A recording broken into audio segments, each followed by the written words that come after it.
ऐसे भक्ति महारानी वृंदावन में आकर नृत्य करती हैं। भक्ति महारानी नारद जी से कहती हैं, प्रभु हमको ये बताइए, यदि कलयुग में इतना दोष है, इतना दुष्ट कलयुग है, तो परीक्षित जी महाराज ने इसको छोड़ा क्यों? इसको दंड क्यों नहीं दिया? क्यों छोड़ दिया? तो नारद जी कहते हैं कि देखो देवी, कलयुग के समान कोई सा युग नहीं है। कलयुग को इसलिए छोड़ा गया क्योंकि कलयुग में चाहे 100 अवगुण हो, लेकिन एक गुण है। क्या है कि व्यक्ति त्रेता युग में, द्वापर युग में, सतयुग में जब तप करता था, तपस्या करता था, उसके बाद में भी उसको भगवान के दर्शन नहीं होते थे। लेकिन कलयुग में एक ऐसा मार्ग है कि जो भगवान का भजन करने से भक्ति मिल जाती है और भगवान का दर्शन हो जाता है। इसलिए परीक्षित जी महाराज ने कलयुग को छोड़ दिया। तब भक्ति महारानी कहती है, धन्य है आप नारद जी, आपके चरण चिन्ह पर चलकर श्री ध्रुव जी महाराज ने भगवान के दर्शन प्राप्त कर लिए। प्रहलाद जी महाराज ने भी भगवान की भक्ति को प्राप्त कर लिया, संसार की मोह माया को जीत लिया। धन्य है आप। तब नारद जी कहते हैं, वृथा खेद यशे बालो अहो चिंता तरो कथम श्री कृष्ण चरणाम भोजम भोजम। क्या कहा गुरुदेव, देवी आप बिल्कुल भी चिंता मत करिए, आप बिल्कुल खेद मत कीजिए, क्योंकि आप परेशान मत होइए, क्योंकि आपके भीतर तो हमारे ठाकुर जी समाये हैं। क्योंकि आपकी प्रेम रूपी डोरी में बंधकर हमारे गोविंद जहाँ होते हैं वहां खींचे चले आते हैं। आप तो बस भगवान के चरणों का ध्यान कीजिए और भगवान का नाम लीजिए, वही आपके संकट को दूर करेंगे बस। लेकिन कलयुग के समान कोई सा युग नहीं है, बस आप भजन करिए, सब कुछ सही होगा। अब भक्ति महारानी कहती हैं कि हे नारद जी, हमको कुछ भी नहीं चाहिए, बस हमारे दोनों पुत्रों की मूर्छा दूर कर दीजिए। तब नारद जी अपना मुख को ले जाते हैं ज्ञान वैराग्य के पास में और उनसे कहते हैं, उठो ज्ञान, उठो वैराग्य।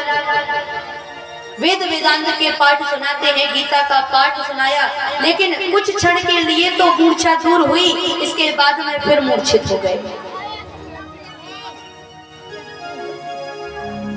इतना करने पर भी कुछ फायदा नहीं हुआ। तभी वहां पर आकाशवाणी हुई। आकाशवाणी ने कहा, नारद अगर तुम ज्ञान वैराग्य के बुढ़ापे को दूर करना चाहते हो तो सत्कर्म करो। अब ये नहीं बताया कि सत्कर्म होता क्या है, किससे प्राप्त होगा, क्या सत्कर्म है।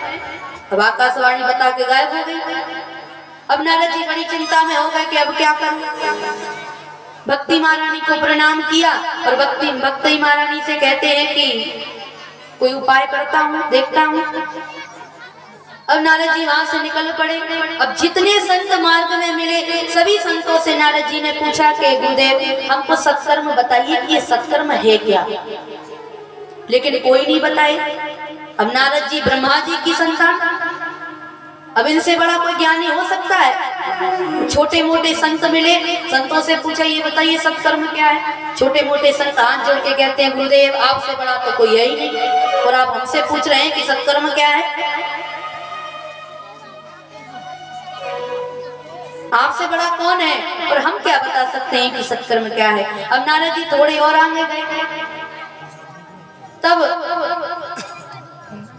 शनक सनंदन सनातन सनत कुमार ये चारों भाई विचरण कर रहे थे और जब इनको देखा तो मन में प्रेम प्रकट हो गया और पास में गए और जाकर प्रणाम किया। कहा, गुरुदेव आप जैसे संतों के दर्शन तो वैसे भी दुर्लभ हैं। आज मेरे भाग्य खुल गए, आज मेरा जीवन सफल हो गया जो आप जैसे संत के दर्शन मुझको प्राप्त हुए। बस गुरुदेव हमको यह बताइए कि सत्कर्म क्या है। अब शंकादिक सत्कर्म के विषय में सुना तो कहा कि नारद अरे तुम परेशान क्यों होते हो, ये सत्कर्म और कुछ नहीं है, सत्कर्म है श्रीमद् भागवत कथा। नारद जी ने कहा भागवत कथा, अरे मैंने तो वेद वेदांत के पाठ सुनाए, लेकिन जब उससे भी कोई फर्क नहीं पड़ा ये खिला यार शाम को, तो भागवत जी से क्या होगा? माना पैसा कि वेद का फल, पका हुआ फल ही श्रीमद् भागवत कथा है, लेकिन जब उससे कुछ नहीं हुआ तो भागवत से क्या होगा? कहा देखिए आप ऐसे समझ लीजिए। हेलो, शांत बैठिए। हाँ ध्यान से लेता ही हो शाम को। 5 मिनट की और बात है, चले जाना घर पे, नाश्ता कराना, समोसे होंगे से खाया ना, फिर आ जाइए।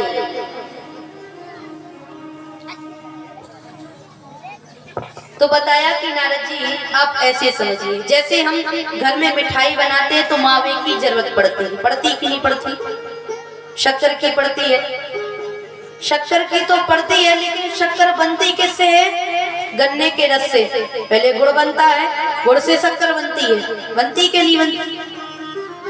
अगर मिठाई में अगर हम गन्ने का रस निचोड़ दें, विचार करें कि बनती शक्कर उसी से है, लेकिन अगर हम गन्ने का रस निचोड़ दें मावे में, तो मावा तो खराब हो जाएगा कि नहीं हो जाएगा? मिठाई थोड़ी बनेगी। लेकिन एक प्रक्रिया है कि गन्ने के रस से पहले गुड़ बनता है, गुड़ से शक्कर बनती है, तब जाकर उसमें टेस्ट आता है। उसी प्रकार से कहा गया है कि वेद का फल ही श्रीमद् भागवत कथा है। जो वृक्ष की जड़ से हमको लाभ नहीं हो सकता, वो एक फल हमको लाभ देता है। अच्छा ये बताइए, एक वृक्ष पर आम लगा, उस आम को तोड़ा और खाने के लिए जैसे ही मुख में लिया तो विचार किया कि जब इस आम में इतना रस है, क्यों ना इस वृक्ष को ही खा लूं, इस वृक्ष में कितना रस होगा। लेकिन महाराज उस वृक्ष से वो फल उत्पन्न हुआ है, तो जो आनंद आपको फल देगा, जो रस आपको, जो मिठास आपको उस फल से मिलेगी, वो वृक्ष की जड़ से नहीं मिलेगी। उसी प्रकार से जो वेद नहीं कर सकते, वेद गीता, वेद के पाठ जिससे हमको फायदा नहीं हो सकता, जो फायदा हमको श्रीमद् भागवत कथा करा सकती है। इसलिए आप श्रीमद् भागवत कथा को करिए। तब कहा, नारद जी पूछते हैं कि गुरुदेव बताइए हम इसका सुआयोजन कहाँ पर करें, किस जगह पर करें, कैसे सुनना चाहिए? तब कहा कि हम गंगा जी के तट पर करेंगे, हरिद्वार की भूमि पर, हरिद्वार की भूमि पर करेंगे। अब इतनी चर्चा चल ही रही थी, अब सारे संतों को पता चल गया कि नारद जी कथा करा रहे हैं और संकादिक कर रहे हैं। अब जैसे ही पता चला तो सारे एकत्रित हुए गंगा जी के तट पर, हरिद्वार पर। आज कुंभ जैसा वातावरण बन गया, आज सारे संत वहां पर पधारे हैं, बहुत से संत वहां पर पधारे और सभी वहां पर विराजमान हुए और कथा कहना प्रारंभ किया। तो आगे की कथा हम शाम को समय श्रवण करेंगे, तो शाम की समय में 3 घंटे दीजिएगा, क्योंकि कथा है बड़ी, है ना। तो रात में 3 घंटे कथा चलेगी, या 7 बजे से रखा जाए या 8 बजे से, लेकिन 3 घंटे कथा चलेगी। बोल वृंदावन में हरि लाल की। आइए एक भजन के सहित हम आरती करते हैं। हाँ, हमारे महाराज जी का आदेश है कि 7 बजे से कथा आरंभ हो जाएगी 10 बजे तक, तो सभी को 7 बजे आना है। आइए चलते भजन की ओर और आरती।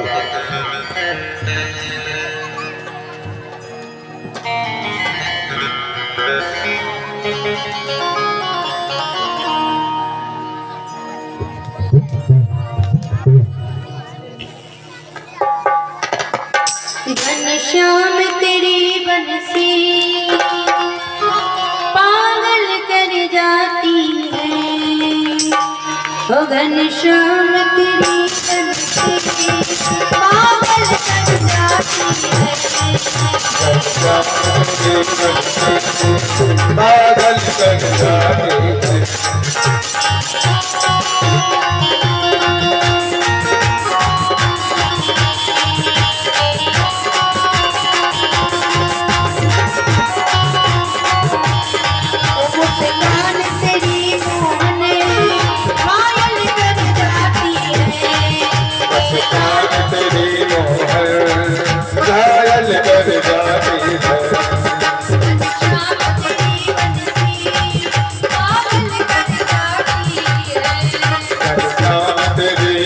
के पागल कर जाती है।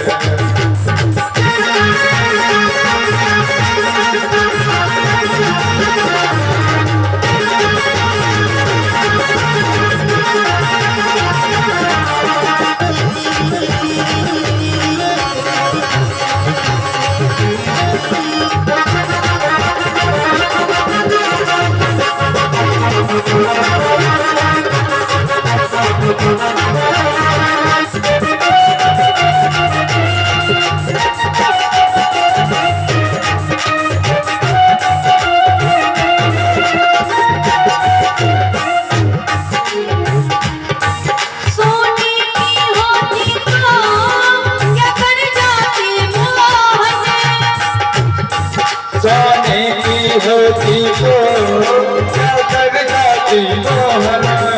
सोने की होती तो क्या कर जाते मोहन। सोने की होती तो क्या कर जाते मोहन। वो जब बात की वो जब बात की वो जब बात की हो पर भी दुनिया बदलती है। कल शाम तेरी बंसी पागल कर जाती है।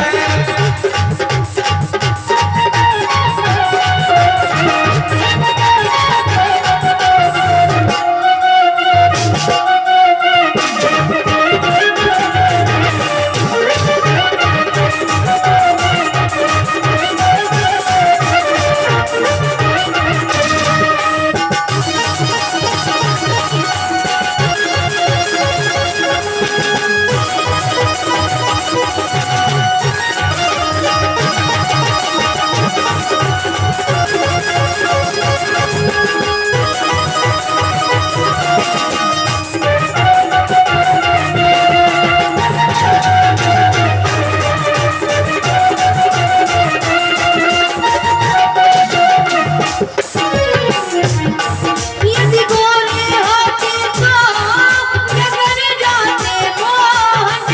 ओ गोरे होते तो क्या कर जाते मोहन।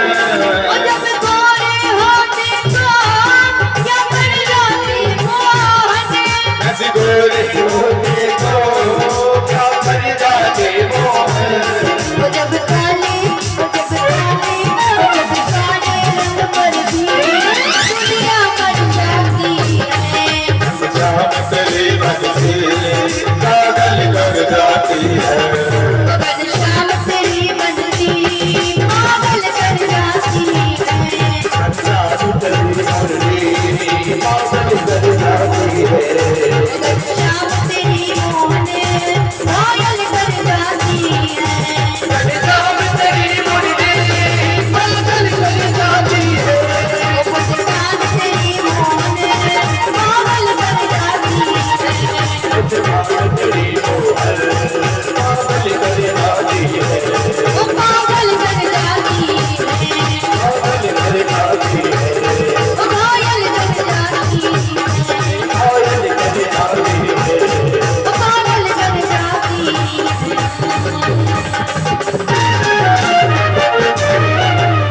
बोलो वृंदावन बिहारी लाल की रानी सरकार की श्री हनुमान जी महाराज की आज के आनंद की श्रीमद् भागवत महापुराण की जय हो। सभी यथा